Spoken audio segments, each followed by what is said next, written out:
recording the session. Yeah. All right. I'm assuming we're on recording. Yeah, Good. sure. So hello everyone. This is Isa Aboudaye, President of McGill Alumni Association, Jordan. With us today is a lot of participants to attend this exciting session by Professor Karl Moore.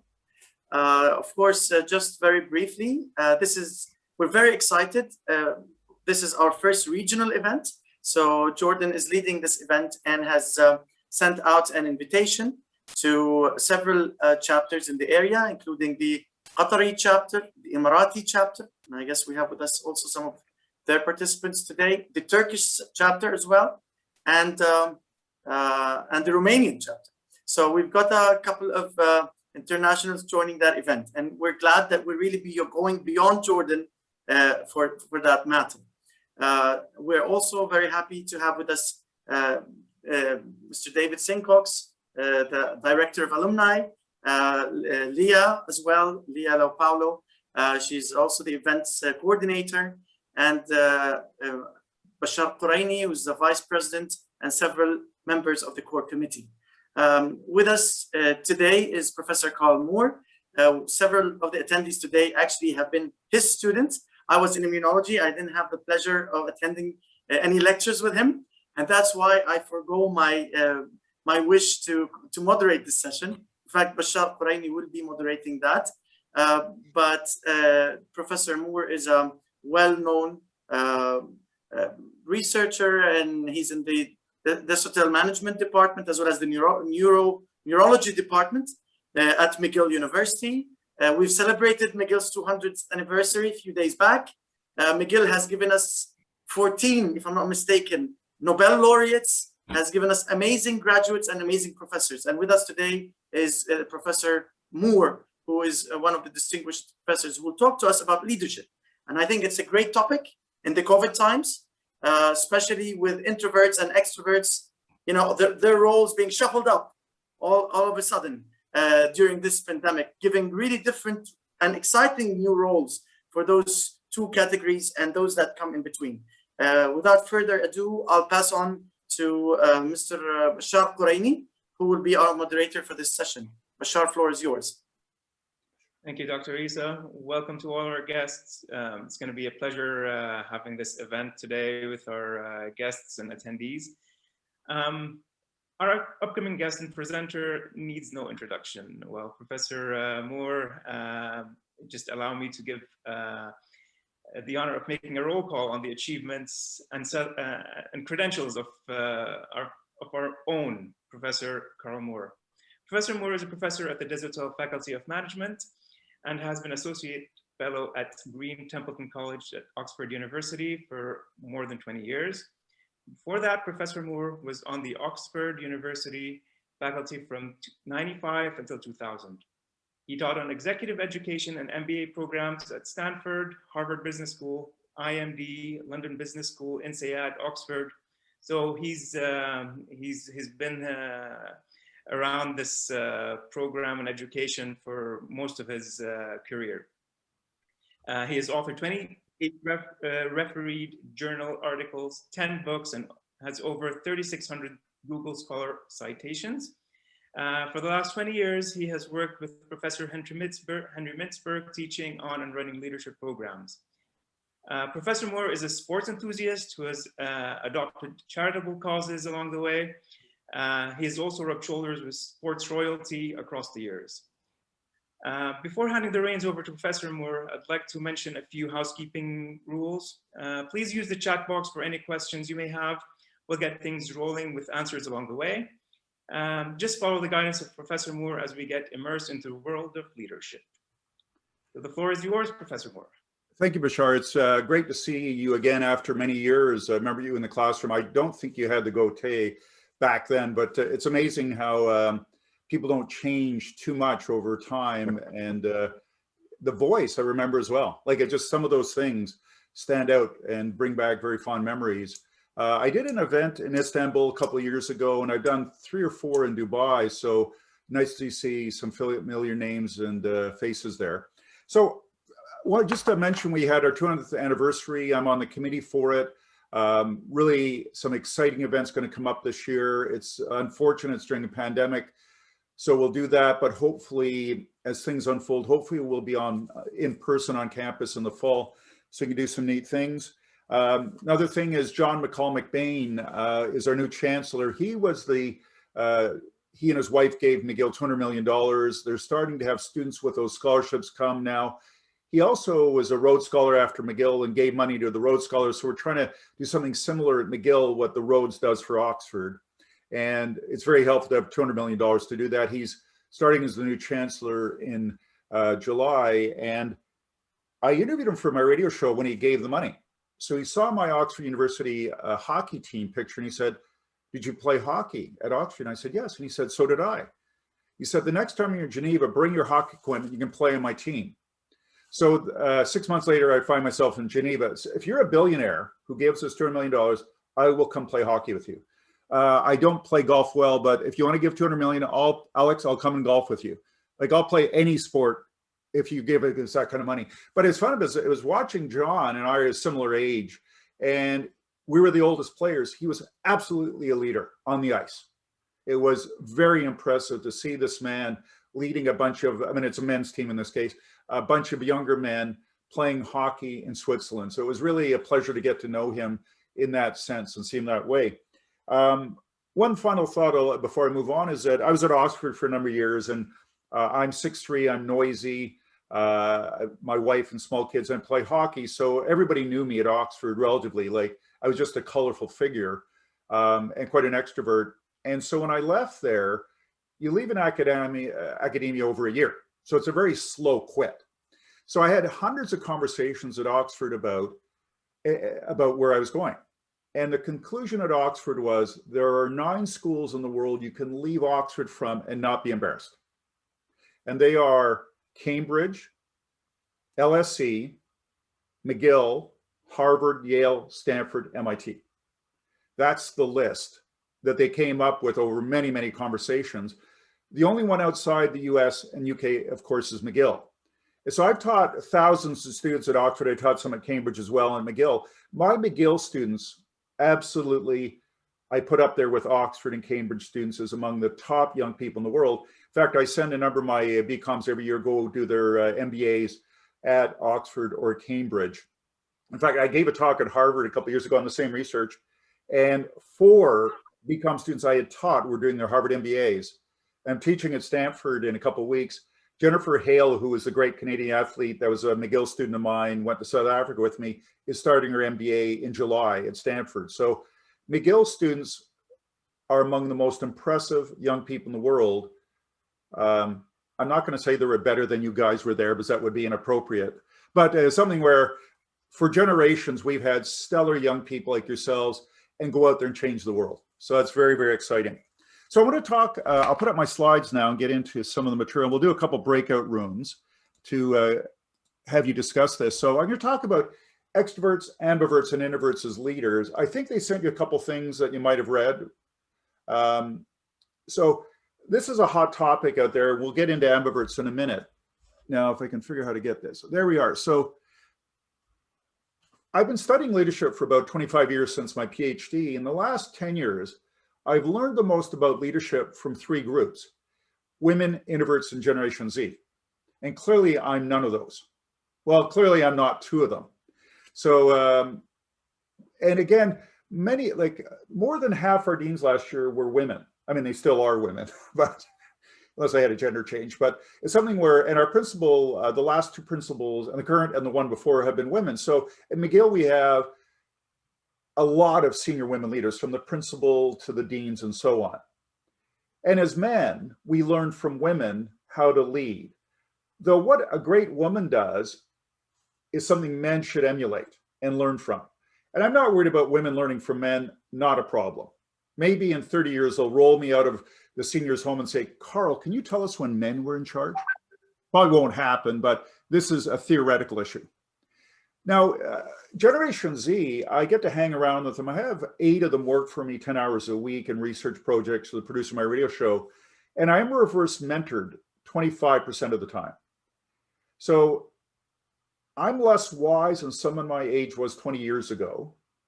And the half-life of my wisdom is less than it used to be. So I'm bitter a little bit. Just as I get older, older people aren't wise. Like, I'm just bitter. But there's something where it's actually true. And if you're not being reverse mentored by 20, 21-year-olds, you're screwed up, is what I would argue. Now, if you're a physician, you know more about doing surgery than a young person.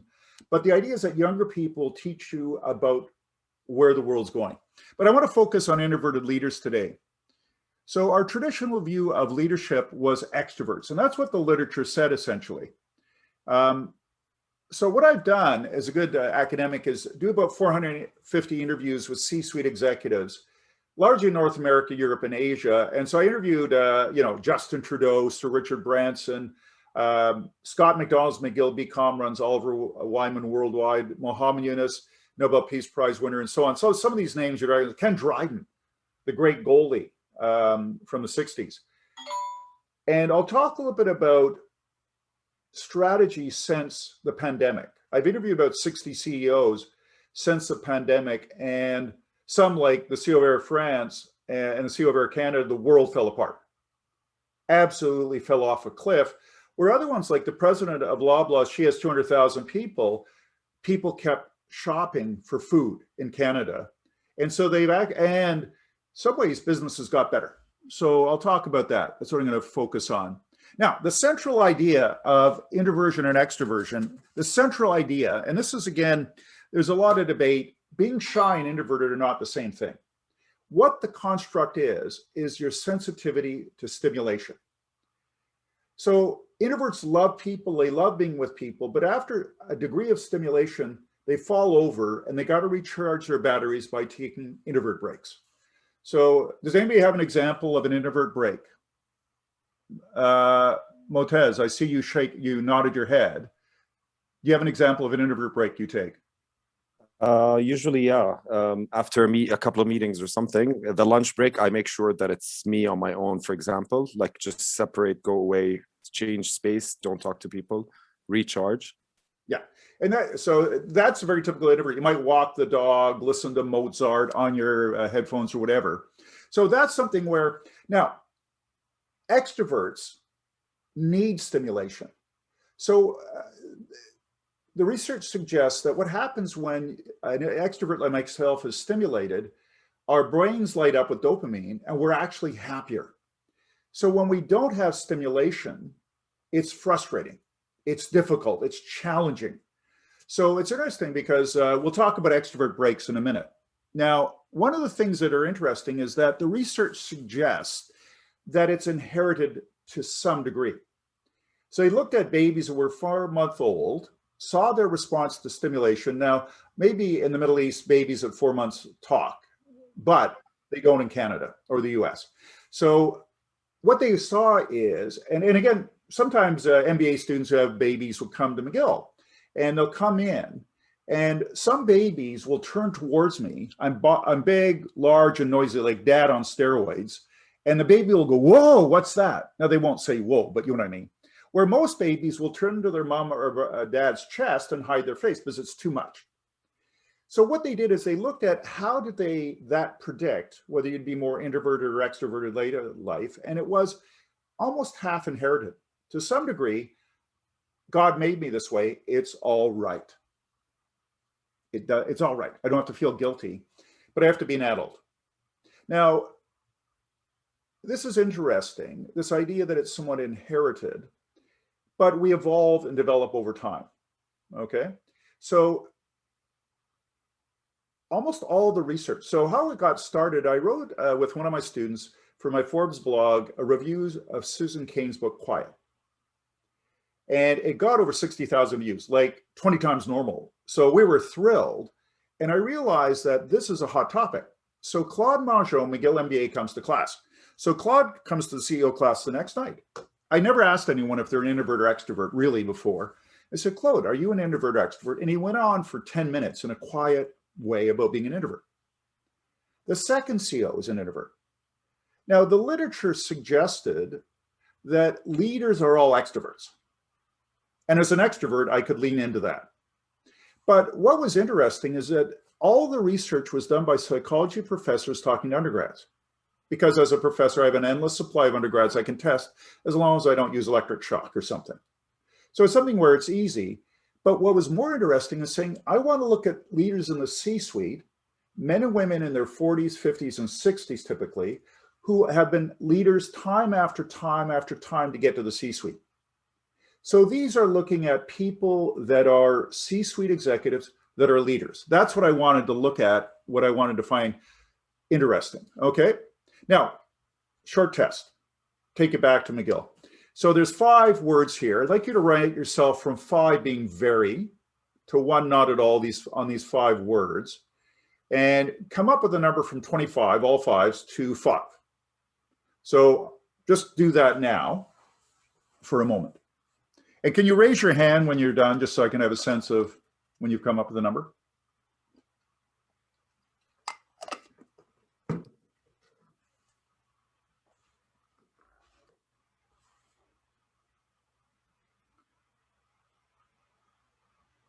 Bashar, do you have a number?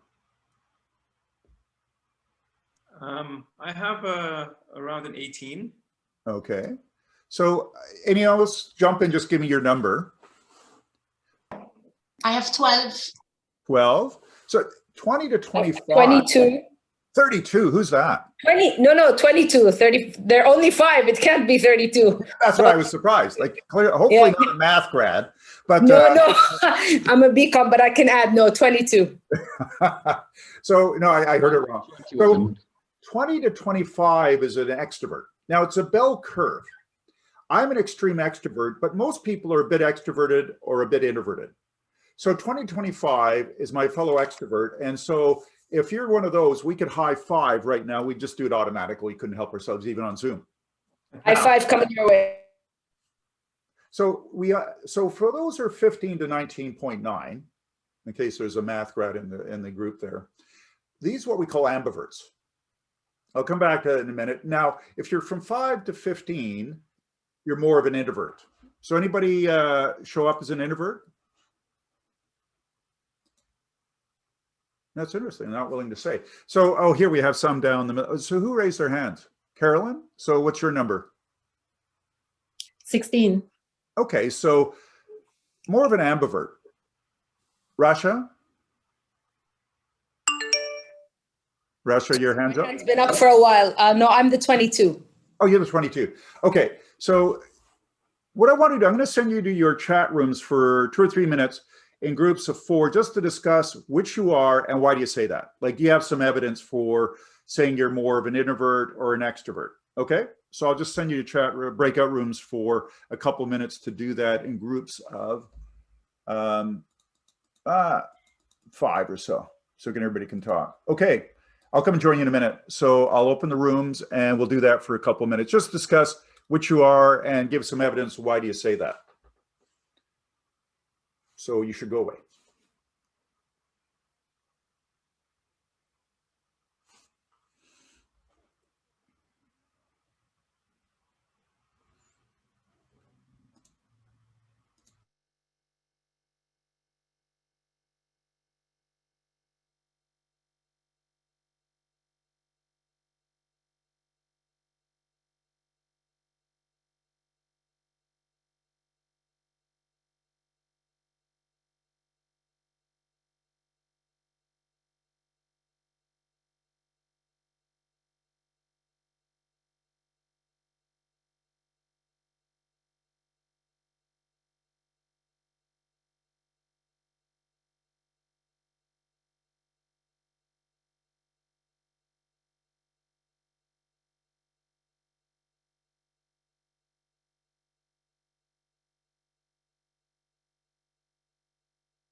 Alex, how you doing?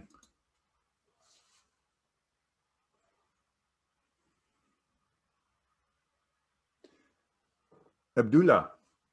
So where are you, Abdullah? What part of the Middle East?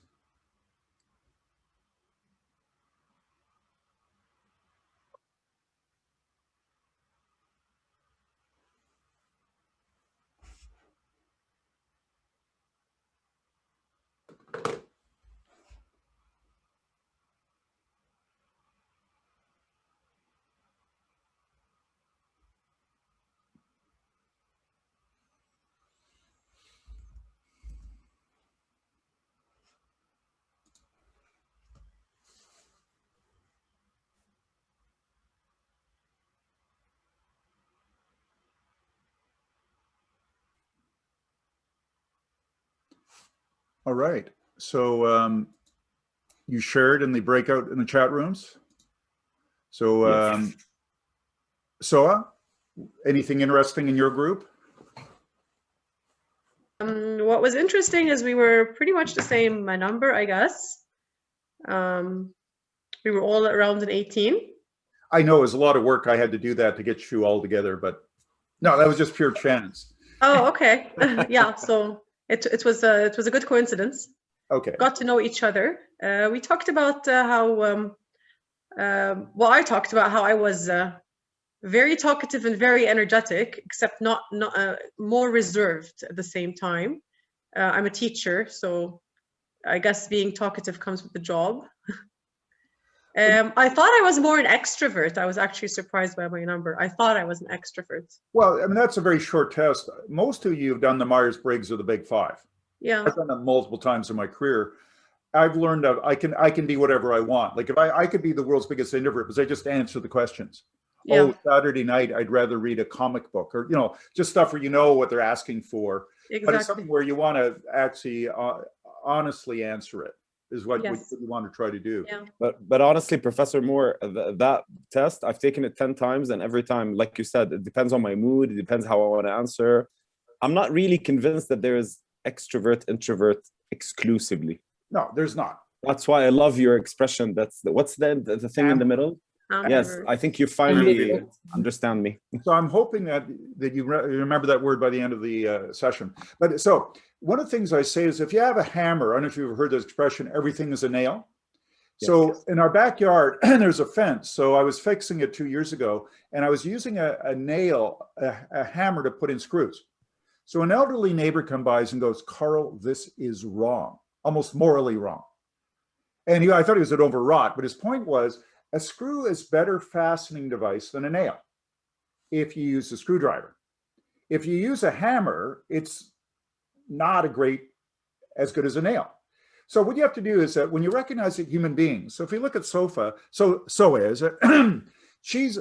if you asked her partner or parents or sister or whatever, they'd agree she's very complex. You can ask my husband, actually. Her husband is here, Bashar. Bashar's my husband. Oh, is it? Okay. So this could lead to marital troubles later on. But anyway, so when you think about exit it,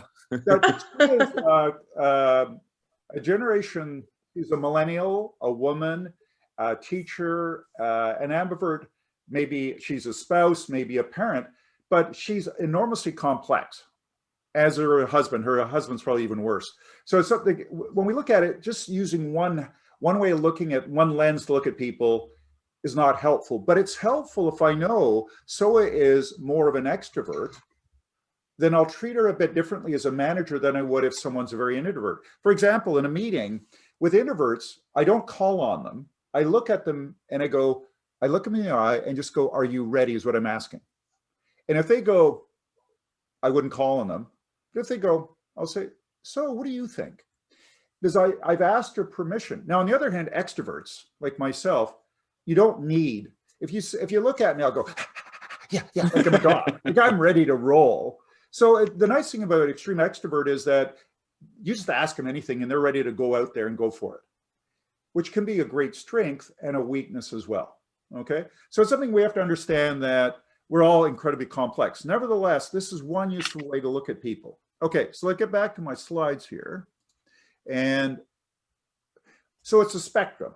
So two key dimensions are stimulation, which is how we define it. The central part of the construct is whether you prefer calm as introverts do, or whether you seek excitement and stimulation. So partly it's the hardwiring of our brain that I seek stimulation because it's the way I'm made. I look for extrovert breaks. Now, the other key dimension is action, decision-making. Now, in decision-making, introverts are more deliberate. They like to connect the dots. They like to get evidence. They like to think it through, and that's a great strength. Now, the weakness of it is paralysis by analysis. I don't know if you've ever heard that expression, but you know some people that they never come to make a decision because they're still always thinking about it. Where the extrovert is decisive and moves to action because it's stimulating. That's the way it is. Now, the danger with that is you can get into trouble if you don't do it appropriately. So there's negatives to both sides of it. So for example, when I go to a restaurant, so this is an old example because restaurants aren't open in Montreal. It's only a takeaway. But if you guys, can you guys remember when you used to go to restaurants? Any of you old enough to remember before the pandemic? So we go to a restaurant with my wife, son and daughter, and I've learned my wife and daughter are introverts. Like I go to a restaurant and I'm ready to order. I look at the menu, I glance at it, and I go for it. Where they want to discuss with the waiter or the server, what is the special of the day? What is the chef thinking? And they do it in French, which I understand, but it takes more processing. I've learned not to say, so this is marital advice, Alex. Don't say to your spouse, do never say to your spouse, it's just food, you'll be hungry in the morning. This is not helpful. It is a truth, but it's not helpful if your spouse is an introvert. Does that make sense? Are you people with me on this? So we should learn to, so there are great strengths and weaknesses on introverts and extroverts. Now that brings us to ambiverts. So an ambivert was a term invented by psychologists in the US back in the 20s and largely disappeared from the literature till Adam Grant, who's a rock star professor at Wharton, did a study of salespeople about 10 years ago. And they looked at salespeople. Now, I went through sales training at IBM for 9 months years ago. The first part of a good sales call is typically listening, introverted behavior. I say, Fuddy, what is your needs? What are you trying to accomplish? I listen to you, and I'm an introvert. The second half, once I realized I have a product that actually helps you or an offering, I have to act enthusiastic, extroverted. So he found out that the best salespeople were able to do both act introverted and extroverts. That's what an ambivert is. So an ambivert is a term that's getting in the literature. I mean, Adam hasn't really talked about it for the last 10 years, but I was in The Economist 2 weeks ago in the Bartleby column about it. I did an article for Duke and I was in the HBR. And so I've had the most productive 2 months of my life. It will never happen again. But it's really an idea. BBC took it up, put it into 7 languages. So it's something where it's really getting a lot of airplay out there. And so that's great. Gets McGill's name and the idea out there. So McGill's happy. So I'm kind of bringing this word that was invented in the 20s back to the world's attention. So an ambivert is someone that can act like an introvert at times and an extrovert at other times. So when I discovered this word a couple of years ago, I did about 20 executive interviews in a row. So I'm excited. I have a new toy. So I tried out my word, ambivert. Every single executive said, Karl, I'm an ambivert. 20 in a row, statistically highly unlikely. But it did create the title of the book I'm working on for Stanford, We're All Ambiverts Now. So what I'm arguing is that if you're a senior leader, you got to act like an introvert at times and an extrovert at other times to be an effective leader, okay? So, but when we get back to it, about 40% of people, it's a bell curve, right? I'm an extreme extrovert. Most people are a little extroverted, a little bit introverted. About 40% are genuine extroverts, 40% are genuine introverts, but only about 20% are genuine ambiverts, okay? That's roughly my feeling from doing a couple hundred interviews around the topic. Now, when I've heard about ambiverts, I'm a bit jealous. I go, they just sound like better human beings than me, more balanced. Then I interviewed some and I came up with some weaknesses of an ambivert. In the interest of time, I'll just press on and tell you what they are. Does anybody have a theory of a weakness of an ambivert? Yeah, I guess maybe indecisive. Well, no, I don't think so. Oh, But yeah. they are in the seismic sense, they're confusing. Sometimes you're like that, many times like this. I never use that voice except for when I'm talking about ambiverts, because they confuse you. So I take students to Tokyo, Bangkok, and Hong Kong. They know I'm an extreme extrovert. So I'm sitting in the lobby of Tokyo by myself. One by one, a number of the students came over and said, Karl, are you all right? Because they knew I would normally be with people out looking, talking to students and the alumni on the trip, but they assumed I was sick if I'm sitting by myself because they could predict me. An introvert you can predict, but an ambivert, you just don't know what they're going to do. So that's one of the downsides.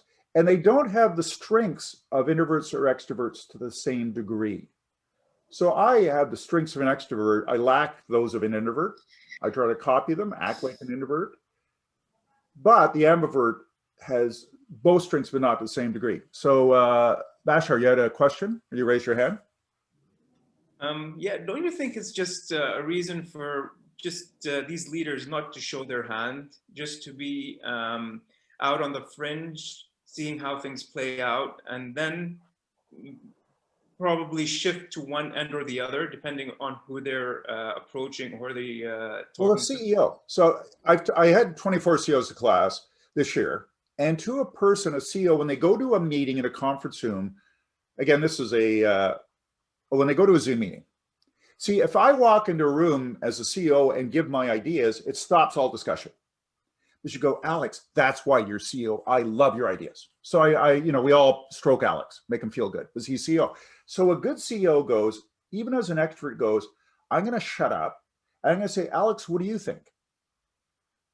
Ali, what do you think? Carolyn, what do you think? So I go around the room because I know what I think. I don't need to learn for myself. I want to know what Alex and Carolyn have to say because it will improve my idea. Now, the happy thought, I have to shut up and listen, but the happy thought at the end, I get to decide. So I'm CEO, so I get to decide. I'm in charge, so this is good. But my idea that I walked in has evolved because of Alex and Carolyn's comments. It's made it a better idea. So a CEO's got to learn to shut up. No, but a CEO has also got to learn to be inspiring.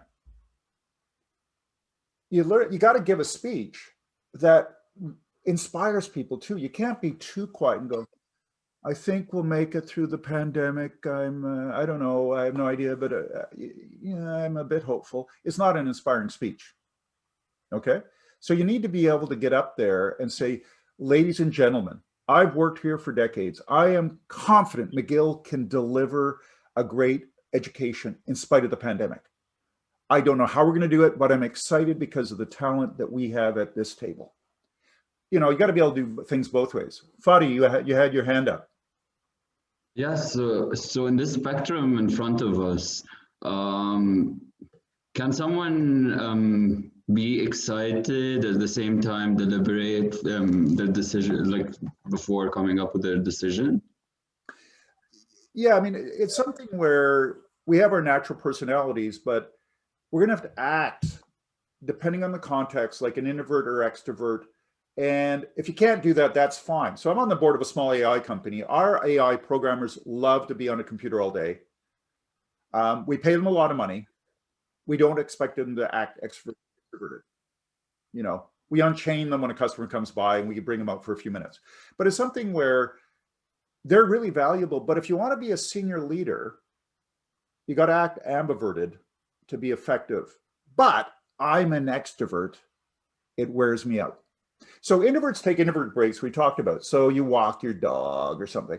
Now, did I use a mocking term there? I apologize. That was inappropriate. But so when I read the literature, there was nothing about extrovert breaks. There was introvert breaks.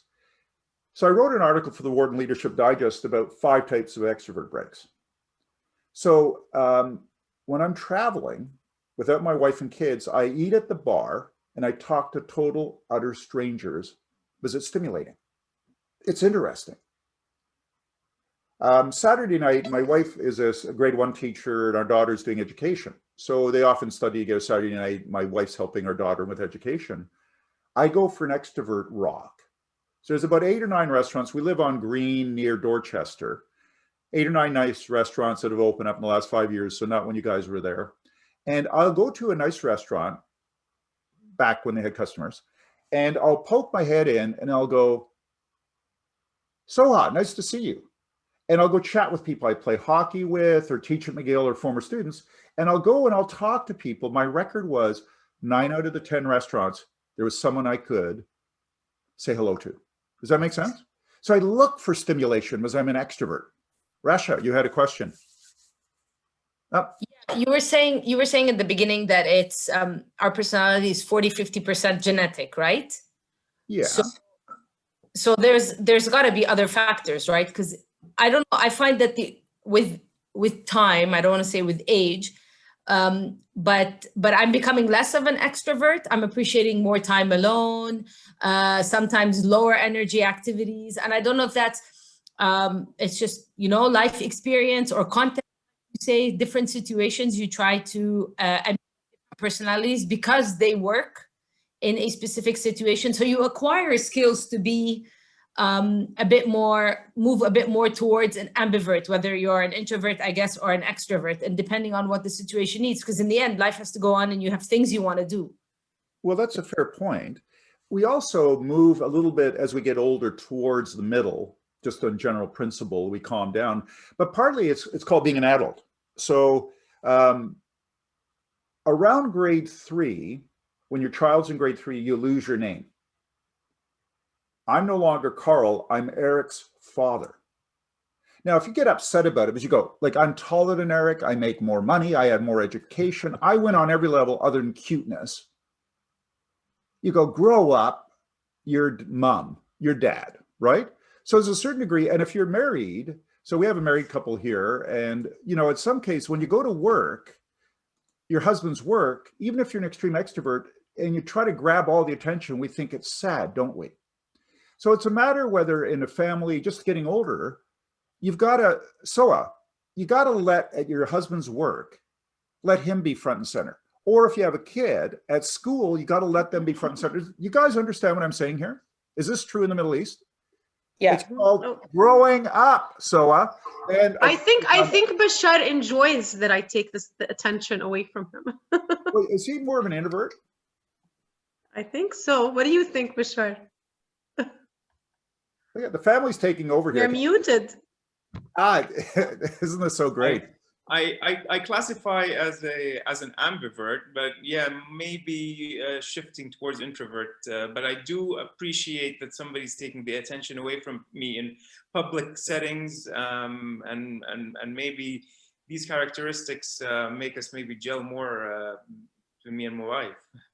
No, there's a blue dot on your.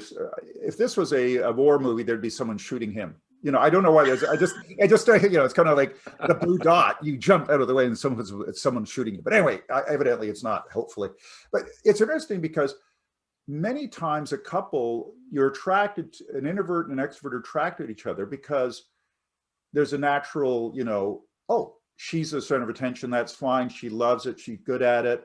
I can sit back a bit, and I don't have to worry about it. Now, 2 extroverts, 2 introverts can, I mean, if 2 introverts get married, it's very quiet, but that's happy. Now, there's a woman called Melanie Joly who ran for the mayor of Montreal and is a cabinet minister. And I mentored her a bit. We're both extreme extroverts. So we'd be in a Starbucks and total strangers would come up to us and go, are you guys all right?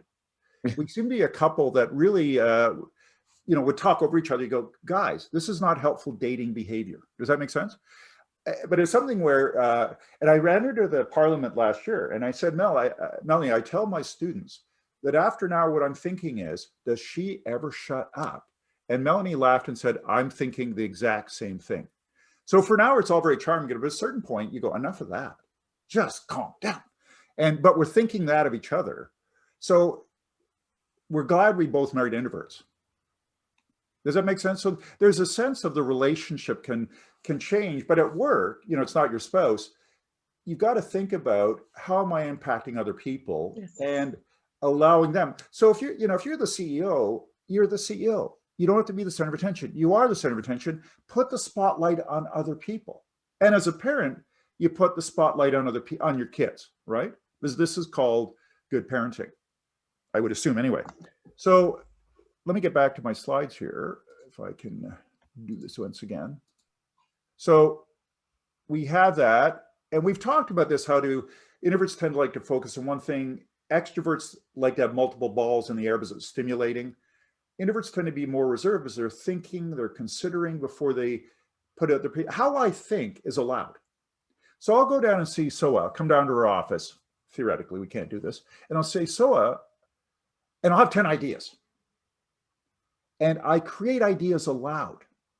So 8 of them are dumb. 1 is okay and 1 is good. It's the good one I care about. It's not the 8 dumb ones. Now, introverts have dumb ideas. They just don't say them aloud. They just go, that was dumb, and kill it off. But I think aloud. And at the end, I'll say, Soa, that was very helpful. And Soa, well, she's an extrovert, so she'd probably jump in. But her husband would say, Karl, I didn't say a word, which is overstating it, but not entirely. Because I think with an audience. Now, I've given speeches to 1,000 people where I said there's 3 things you've got to know about an ambivert. And I don't know the third. You introverts are horrified right now I would do that in a speech of 1,000 people. But I think I'll come up with a third point. I'm clever. It'll come along. And if it doesn't, after the second point, I look to the audience and I go, you guys are smart. And I've never had an audience disagree they're smart. I said, in groups of 3, you come up with what my third point should be in today's world, reverse mentor me. Then so will call me over and she'll go, you don't have a third point, and we'll both laugh. But if you're an introvert, you're horrified by what I'm doing. Does that make sense? So it's a matter of how I think. Introverts tend to think before they speak. They tend to prefer writing because they get their thoughts together, they organize it, they tend to be cautious, they recharge, as we talked about. Okay, now we don't have time because you've been having very good comments and insights. So I won't do a chat room, but I wrote an article for a Forbes blog. This is like a week in with Kat Garcia, who's a former student of mine, who's a BCG consultant, an extreme extrovert in New York, about 25-year-old. And I can't take it anymore. And this is after 1 week. Can you imagine now, today, how I feel? And it got like 60, 70,000 views since that time. Then I wrote another article with Henry Mintzberg's daughter. It's a small world. So Henry's daughter is very much an introvert, and it's not so bad. So when you think about it, that the lockdown has been kind of, mixed story. Anybody have how's the lockdown? Are you guys locked down in the Middle East? Or I guess it depends. So anybody an extrovert? How's it going? Does anyone feel my pain? Share my pain? I'm not an extrovert, but I hate it. Okay. But I think it's more about personal freedom than, it's taking out away your personal freedom. It's more than just being an introvert or an extrovert. Oh, yeah. I mean, to spend my weekend at home, great. But it has to be my choice, not me being locked in. So there's many ways of looking at it for sure. But as an extrovert, like I just seek stimulation. And serious cabin fever. Yeah, serious cabin fever. Now, what I do is I go for extrovert walks or ride the bike in the nicer weather now. Like I went for a 2-hour ride. 1 hour of that was spent talking to people I just ran into on the street, safely distanced, wearing a mask if they wished. But I would just talk to people. I remember one is a woman I work with at McGill. She's 60, has a canary, and she was in tears about how tough it was for her because she had no one with her. And I said, McGill provides some counseling. She said, well, I'm not that bad. And I said, no, look, we all need help. Like we all need people to talk to because this is so hard on us. So it's something where, I wrote these articles and it's been really tough for everyone. Introversion and extroversion is one element of it, but it's only one element of it. Okay, I think it's been hard for everyone. Particularly if you have small kids. Like my wife teaches grade 1 and she was teaching on Microsoft Teams, and grade 1 children do not take well to this. And in Quebec, they did it for a couple of weeks. They're back in the classroom. Everybody's wearing masks and all that, but the kids love to see each other and the teachers. They really do need that. And our first year students at McGill, like they came from different countries, like many of you did, to Montreal, and they wanted to date, they wanted to flirt, they wanted to talk to other girls or other guys.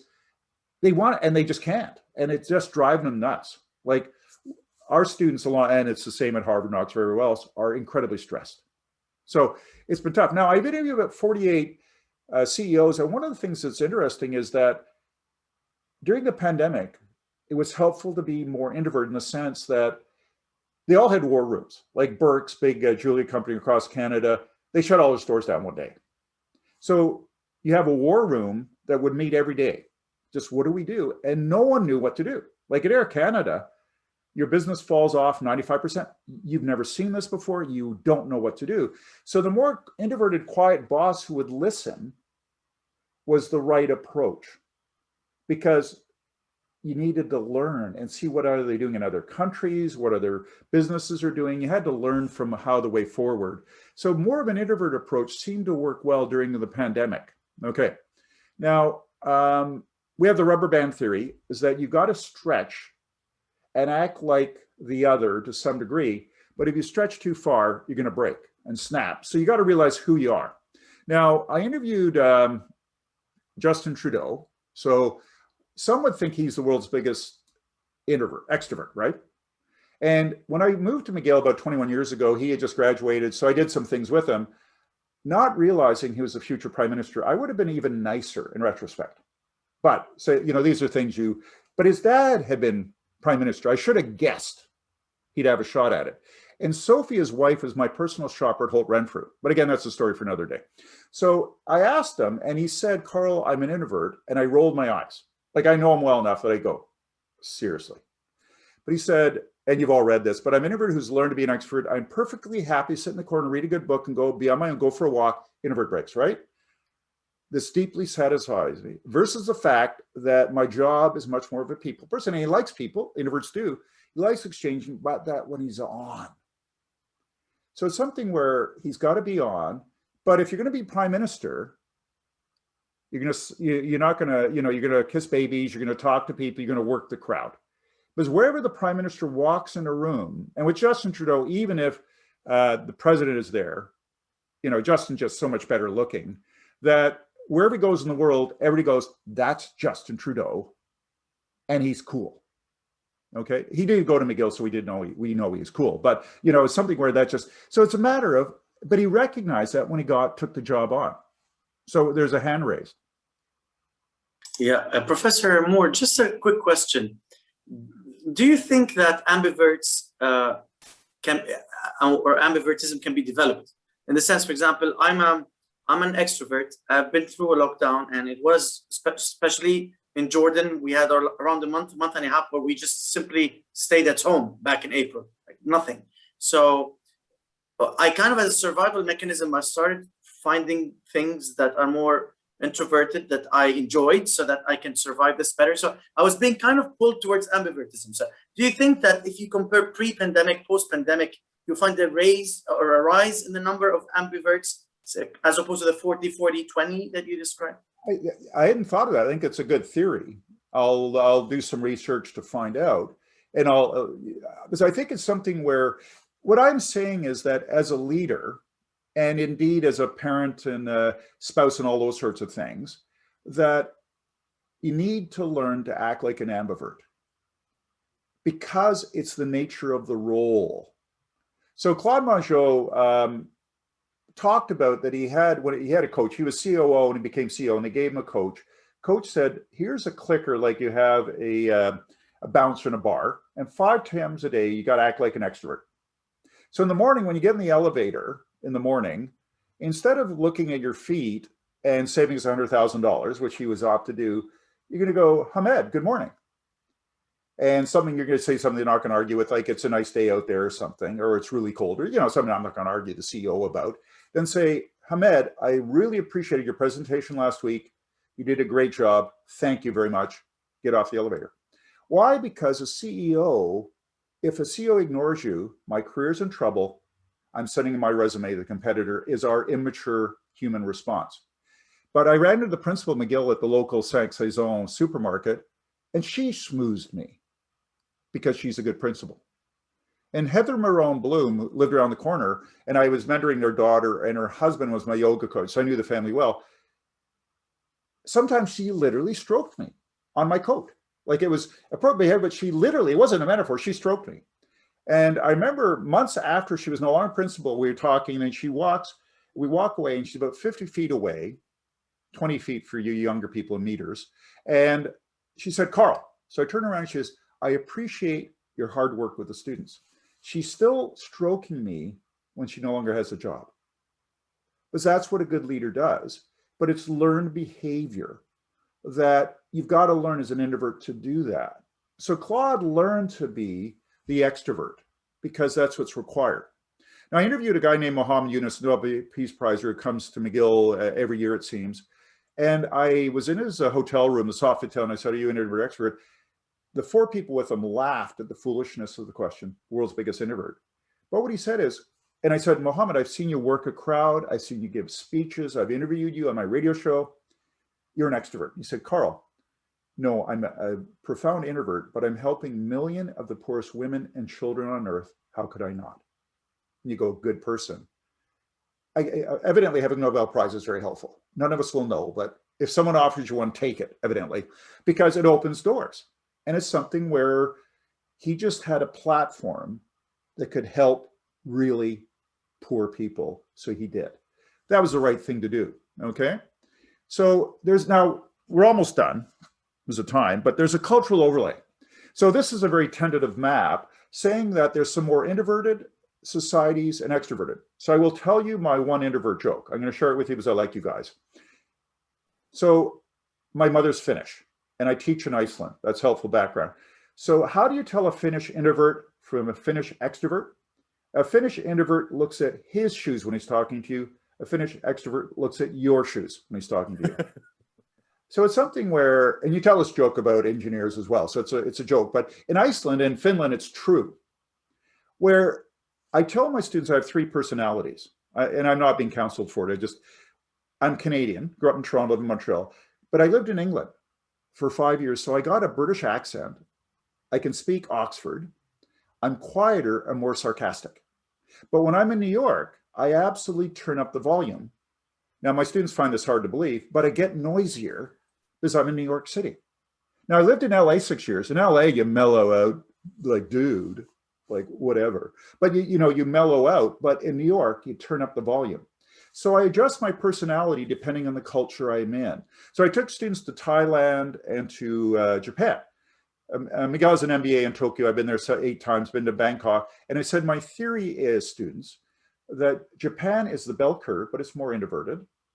Thailand is a bit more extroverted.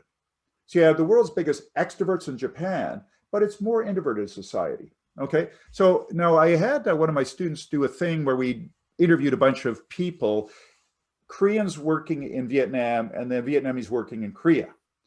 And what we said is that it appears that Vietnam is a bit more of an extroverted society. And this is what the people said was their view. So there's a cultural overlay. So it depends where you are and what country you're in. Anybody have any comments on that? Because you've all lived in Canada, now you live in the Middle East. Is there any cultural differences about how you act out? I would say this is very true. I've lived in Africa also. And I was wondering, actually, it was one of my questions, what is the influence of culture and also subculture, depending on your area of work, what your family is from. And I really like your joke, you're talking about how you adapt to different communication style, because I'm married to an Italian. And when he speaks French or English, his hands don't move. But when he speaks Italian, even his body language, something as subconscious as that, he doesn't have the same energy or tone. So that's really, really funny. Yeah, so interesting. Let me just show one other slide and then I'll be done. So 4 key takeaways, all right? So introverts, love you. So as an extrovert, I've learned to appreciate introverts. They bring great value. I married one, but it's also that I want them on my team because of the strength. So when you look at the equity, diversity, inclusion argument, which is a huge issue in the US and Canada, huge issue, I want to say, like, the most important are gender and race because of past discrimination, without a doubt. But what I like about introversion and extroversion, I look at Alex and I have no idea what he is. Now I know he's a white man, I assume. He has a beard. I'm bald. So this is, Soa has long hair. So she's self-identifying as a woman, So it's something where the problem is I might judge Soa, but she's a millennial woman, white. So a bunch of stereotypes, and I might have unconscious bias. But what I don't know if she's an introvert, extrovert, I do now, she's told me, but I have to get to know Soa to understand her. And I like the fact that diversity is not just gender and race, but diversity, and you know this, you've been in any company, the accountants look at the world a certain way. Whether they're black or white or Asian, they look at it, where the marketing people look at it another way. So that's diversity as well. But gender and race is the most important as a discrimination. But introverts, love y'all. We're born that way. Whose song am I thinking of? Is that a Madonna song, or what's her name? Lady Gaga. Is it Gaga? What's the song? Born This Way. Anyway, so I'm channeling my inner Lady Gaga and saying, you're born that way, relax. I'm an extrovert, c'est la vie. I'm supposed to be French in public. My tutor insists I do that. Did I do all right? C'est la vie. Oui, très bien. Oh, merci beaucoup, Karen. So I'm different in French than in English. I get noisier. I can't believe that. In a pandemic, introverts are more apt to be excellent leaders because we don't know. We don't need the certainty of the extrovert, but be an adult, grow up, and act like an ambivert sometimes, because that's called being an adult. Now, in the extreme case, the C-suite, you're not going to be there unless you're be able to act both ways. You can't be up there. But I think even as a parent, a spouse, and things like that, we need to learn to tone it down as an extrovert. Or as an introvert, sometimes we need to take charge because that's what's required of us as adults. So let me end. And I've got a bunch of stuff I've published.